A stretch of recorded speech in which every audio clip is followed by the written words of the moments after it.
So last night, after I prayed Isha, instead of going to bed right away, I started scrolling on my phone. I know, it's a bad habit. But anyways, as I was doom scrolling, I came across a video that was so trash that, honestly, I just thought, why not make a refutation video out of it? I mean, someone's gotta respond to it. We can't just leave it roaming around on the internet. So I decided to be the one to do it. This video was made by an Israeli YouTuber named Sahar, who's notorious for spreading Israeli propaganda. Now, I call it propaganda because he keeps regurgitating the same Zionist arguments that have been debunked a million times. He's not an academic, he's not an intellectual, he's not smart, he's not even creative. He's basically an idiot who doesn't feel any shame in doing Israel's dirty work. In other words, he's a gandu. So in this video, he basically, I guess, reacts to, actually no, I wouldn't even call this a reaction. He basically just records himself watching another video. A few moments later. Bruh. He watches this anti-Muslim immigration video as an attempt to spread Islamophobia. So let's take a look at some of the clips from the video and respond in kind. So this amazing victory, outnumbered 3-1, convinces Muhammad to be a military leader, and he fights in 66 battles and raids, killing an estimated 3,000 people in the next 8 years before he dies. And so he goes from being a religious leader to a political leader to a military leader. So the video starts off by highlighting the RPM concept, which basically says that the Prophet ﷺ was not only a spiritual leader, but he was also a political and military leader, which, by the way, is an honorable thing. Claiming that Islam is a problem because of the fact that it's not secular is a stupid argument. The same can be applied to Christianity and Judaism. You can easily replace Muhammad with Moses or Joshua. And before some pathetic hippie secular Christian comes and says, "Oh, but Jesus and the apostles weren't political military leaders," well, guess what? For majority of Christian history, Christianity was applied on a political military level. It's only after the Middle Ages that there's a shift towards separation of church and state. Preferring secularism over religious political authority as a Christian or Jew is a cowardly, back-footed stance. These guys believe that God was smart enough to create the universe, yet not smart enough to give humans guidance for governance. This shows you their lack of faith in God and His commandments. So a mosque is a religious building, a political building, and a military building. Bowing to Mecca is a religious bowing and a political military pledging of allegiance to another capital. Oh my god, did he really try using the Qibla as an attempt to show that Muslims are politically disloyal? Is this guy actually retarded? Are you a fucking retard?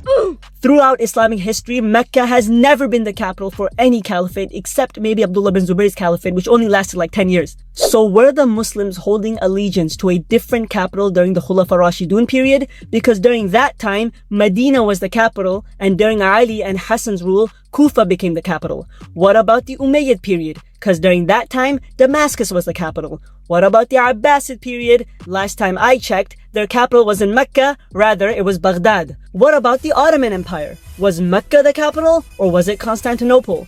How the hell is this guy giving a talk on Islamic history? He's literally just as dumb as the Zionist Gandu Sahar. It's a whole different system. It's like if a gang comes in and like an MS-13 and they decide they want to take over a neighborhood, they have their laws and their rules. Treat me like what is, don't get me dirty. Okay, so notice how he's comparing Islam to MS-13. He's doing this to spread a sense of fear against Muslims. His whole point of mentioning the RPM is to illustrate this type of idea that Muslim immigrants are not coming for better opportunities, rather they're coming to take over. Take over as in a political military sense. He then takes this immigration and takeover propaganda pushed by right-wing politicians and tries to apply it to the Seerah, arguing that history is repeating itself because the Hijrah is basically the same thing. So let's watch the clip and refute his lies. So when Mandami, a few months ago, said Islam is a religion built on a narrative of migration, the story of the Hijrah.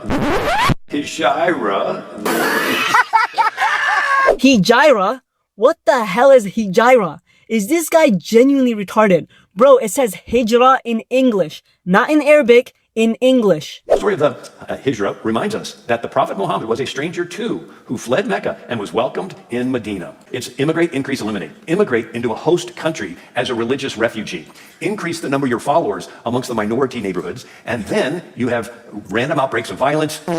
Okay, let's break this down. First of all, comparing the Hijrah to Muslim migration in the West is a false analogy. When the Prophet ﷺ came to Medina, he did not infiltrate as a helpless, unknown refugee gradually seeking political power. Rather, he was invited by the people of Yathrib as a leader. His leadership was already established and accepted at the Pledge of Aqaba before migration even took place. So the Muhajirun were simply joining a society that was already Muslim.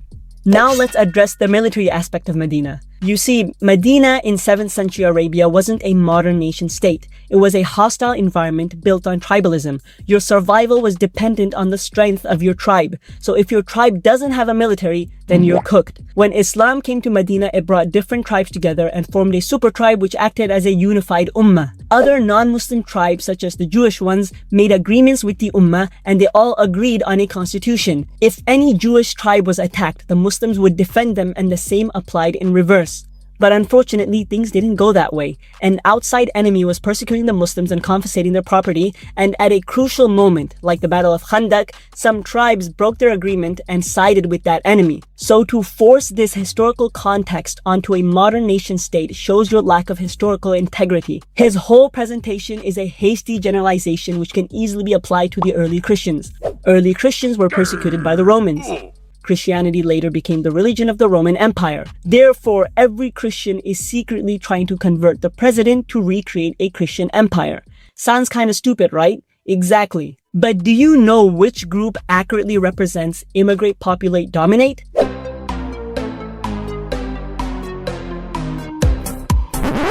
That's right, Zionism. Zionists came to Palestine as immigrants and refugees. They started building separate communities that were initially inhabited by the local Arabs, but those very same Arabs were kicked out by Zionist landlords and replaced with new Jewish tenants. And at the same time, the Zionists created underground militias that not only guarded their communities, but also acted as a vigilante group, stepping into local disputes and favoring the Jews over the Arabs. Then a few years later, these underground militias became real military units like Haganah, which carried out terrorist attacks and ethnic cleansing operations. At the beginning of the British Mandate, the Zionists were only 5% of the population of Palestine. Then by 1947, they ended up becoming 1/3 of the population. And yet the UN partition plan offered them more than 50% of the land.